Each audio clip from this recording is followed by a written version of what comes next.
Long story short, I deleted a good 10 to 15 minute video that really meant a lot to me to post and to work on and to even say anything about. So here it goes again. I am going on a DMT retreat in a few days. And part of that DMT retreat is to clean out your system at least a couple weeks before the ceremony. And part of the cleaning out means no drugs, no alcohol, no sex, no masturbation, no red meat, no pork, blah, blah, blah, blah, blah. Okay, great. No alcohol, no drugs, not a problem. I haven't drank in a few days. I drank last Wednesday. To me, a light amount. I used to be a raging alcoholic when I was younger, in my late 20s to mid 30s. I mean, just an absolute fucking shit show of an alcoholic. Let's just put it this way. If my alcoholism was at a 10 back then, it's at like a 2 now, if that. I don't drink that much. When I do, I'd say it's still pretty light, enough to catch a buzz. There's been times where I've gotten drunk, sure, but not like blackout, angry, hardcore coke addict, alcoholic drunk. Like, I mean, I was bad. Okay, fast forward. I drank the night before therapy and the night before I shot this video in 7-Eleven that I accidentally deleted today. Pissed me off. I had to take some time, step back, go work on something else. ADHD shit, right? And the video was this. When I did DMT last time, it opened up my brain and unlocked a lot of doors to a lot of things that I thought were completely locked away and gone forever. Mainly memories of my childhood trauma with my mom. Long story short, my mom used to beat the ever-living fuck out of me and do things to me that you don't do to kids. Physically, emotionally, interfering with me down there. Things you just don't do. All right, rolled out my window. The car's gone. So there's trauma there, and a lot of stuff was opened up during that ceremony that I did that helped me realize that I had suppressed a lot of things that were hidden deep down. It's really important to me that I stay as clean as possible and keep myself as open and receptive as possible to this next journey that I'm going to go on. I've got a lot of work to do with my mom. I've got a lot of work to do with my life in general. Like, it's pretty fucking, it's not bad. So many people have it so much worse than me. But it's not, I could use some work. Right now, what I'm currently going through is trauma with my dad. My mom is well over 32 years ago. That's why it's buried so fucking deep inside my brain that I can barely even see what happened. But currently what I'm going through is my dad. My dad has alcoholic Korsakoff Syndrome. And essentially what that is, it's a type of dementia that gets worse over time that's induced by alcoholism. And his alcoholism has been part of my life as long as I've known him. He's been on again, off again. You know, sometimes he's gone to rehab, been clean for a couple of years, but generally always goes back to alcohol. He's also done a copious amount of drugs, and I know this because I used to do drugs with him. Used to do a lot of things with my dad. Drugs and alcohol was definitely one of them. And now that my stepmom is in a memory care facility, my dad has been causing a lot of noise and pain for the family, trying to get to her money and alienating the family and being weird. And he's developed these narratives in his brain over the past few years that none of us could explain until my sister started doing some research on it. And while my dad hasn't been formally diagnosed with Korsakoff, when he was hospitalized recently and the nurses did have him and they gave him a CAT scan, they said that there's been significant damage done to his brain and there's definitely something wrong with him, and he does have a form of dementia, but they couldn't keep him there long enough to give him a true diagnosis. My sister, being the fucking trooper that she is and basically the family WebMD, she did as much digging and research as possible and started to uncover some symptoms that fell in line with Korsakoff syndrome. And when I look at the symptoms that she shows me, the statistics that she's also shown me, the blog posts from other families and people that have been affected, that have had family members come down with Korsakoff syndrome. Every single thing that they explain is exactly my dad's behavior to a fucking T, across the board, hands down, checks every box. So if he doesn't have Korsakoff syndrome, then he either has something that is almost identical to it, which I don't think that there is something. And then if it's not that, then there's absolutely no excuse for his behavior. Part of his Korsakoff is something called confabulation. And this is where a person who has Korsakoff syndrome has a gap of time in their memory that is now blank to them, like they lost their memory. Or they, okay, let's just say that like my dad loses like a month worth of his memory from like a year ago or something like that. He will make up a story, like his brain has to make up for that gap in time. So his brain will come up with a false narrative or a fabrication to make up for that lost piece of time. Usually it's in the form of something that the family did or something that just isn't true. So for instance, like his whole narrative with my family is that I've kidnapped my stepmom and taken her across the border illegally, and I've violated a bunch of fucking laws that he should call the FBI on, and my sister and her brother-in-law have been trying to separate him from their money, which is really my stepmom's money, and then we're trying to just doing all kinds of evil shit to him and her against their will and illegally and all of this stuff. And he's completely changed what the reality of the situation is to fit a narrative that better suits what can only be described as his dementia. He is like a rabid fucking dog when I listen to him talk about the family. And I spoke with him recently and tried to have a conversation with him. And this is what prompted me to make this video that got deleted last week. Basically, this entire 15-minute conversation that I had with my dad further solidified my belief that what he has is alcohol-induced dementia, exactly as Korsakoff is described. By all means, go look it up. I don't have time to sit here and fucking give you every single dementia-riddled symptom that my dad has. The point is that he fucking has it. If I'm not careful, I am lockstep with him down the same path that he is on a point of no return from. I have been handed a gift where I see this shit ahead of time. I've been to his house. I've seen the shit show that it is. I've seen the drugs. I've seen the alcohol. I've seen the needles. I've seen the everything. All the nasty shit all over the fucking house that I had to take my stepmom out of in order to get her to safety while he was locked up in the hospital on a 1013, which is basically like you can't leave here because you're a danger to yourself and others and your mental health is fucked up. So I can't drink leading up to this DMT experience, which is a good thing right now. It's keeping me clear and whatnot. But just listening to my dad and like watching this entire thing unfold over the years, like he used to be such a nice, loving, caring person. I tell my family all the time that I see so much of myself in my dad, and they like, you're not like your dad, Jordan. You're not like him at all. You're sweet, you're caring, you're loving, you have empathy. You know, you're just all around great guy. You know what I mean? You're a good brother, you're a good uncle, you're a good son. And I'm like, yeah, so was my dad. And now look at him. He's a world-class piece of shit.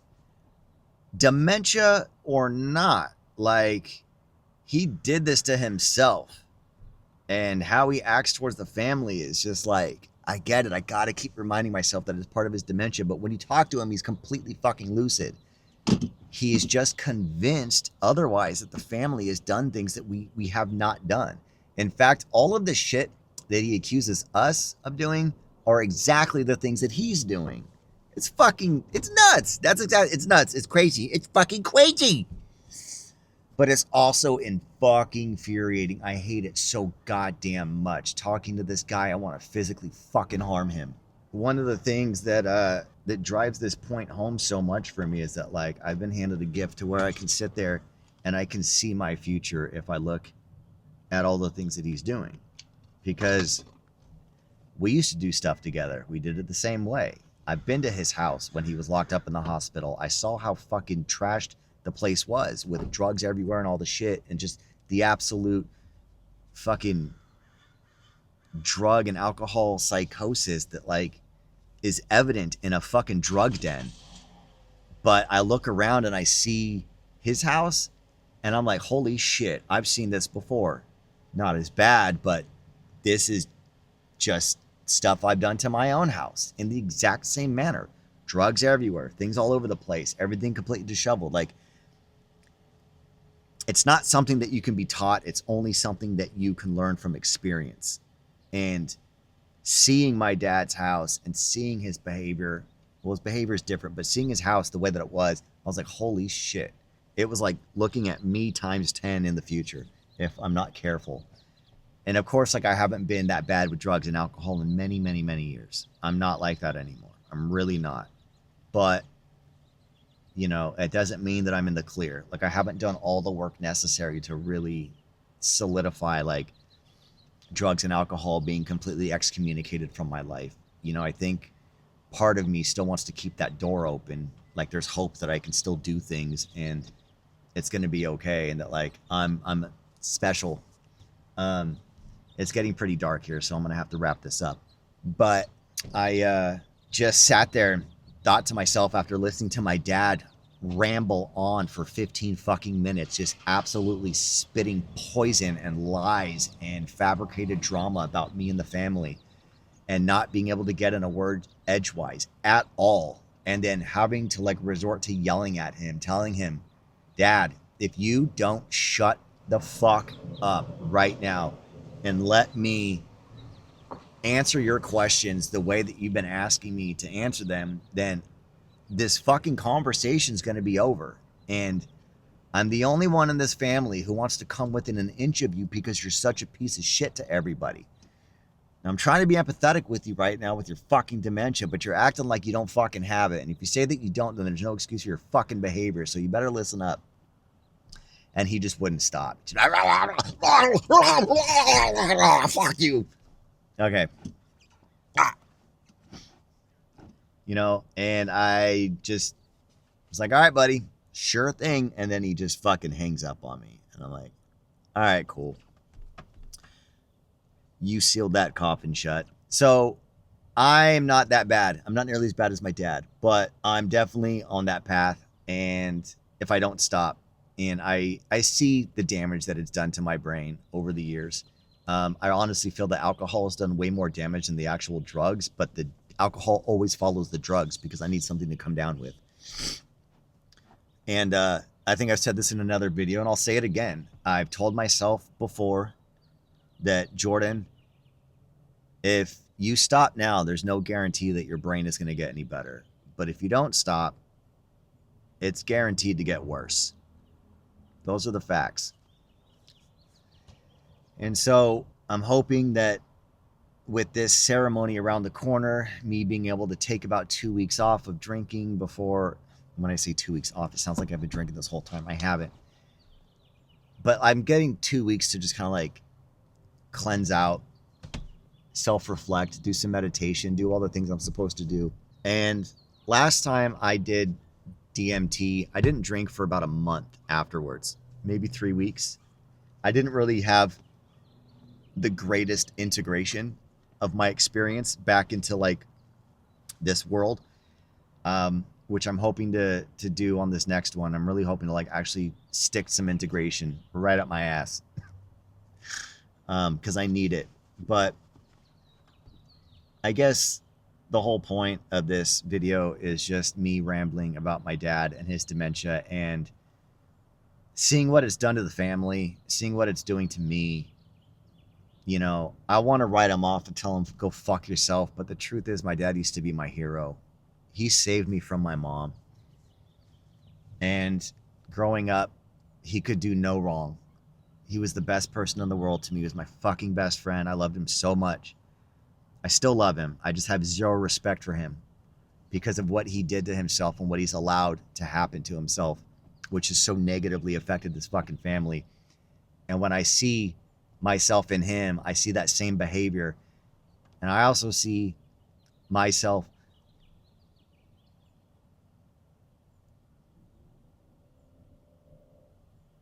going down that same path if I don't stop now. And I don't know what my threshold is. I don't know if it's going to be 1 or 2 or 3 beers down the road. I don't know if it's going to take a shit ton of binges, which I don't want.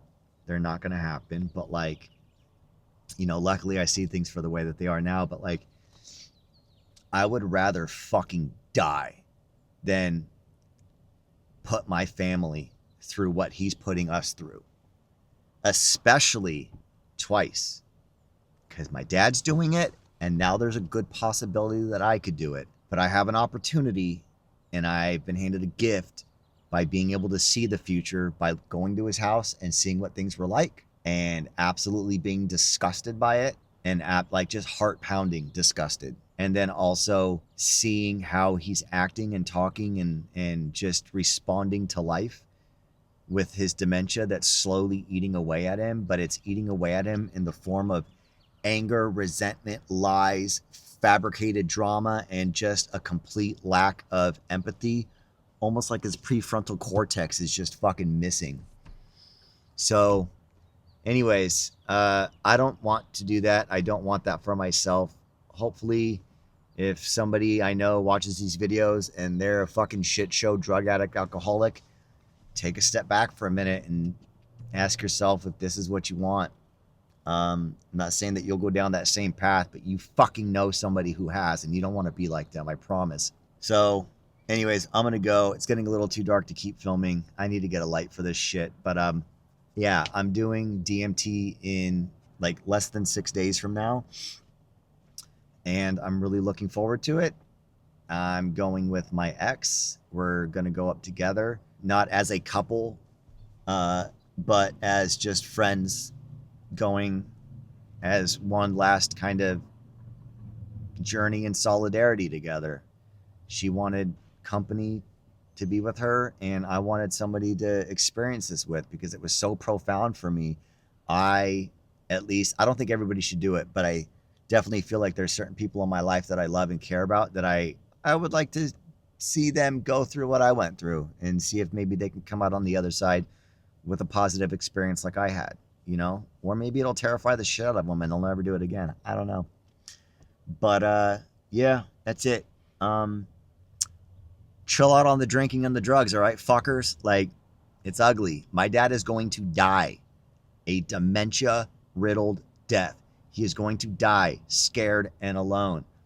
I told him the next time, might be the last time, the next time I see you is either going to be in a fucking mental institution or when we lower you into the fucking ground. And I'm not doing that to my people. I'm not doing that. Go fuck yourself. I'm going to die a much better death than that. All right. Fuck it. I'm done. It's been 20 minutes of bullshit. I got to see if I can edit this fucker down to 15. Talk to you later.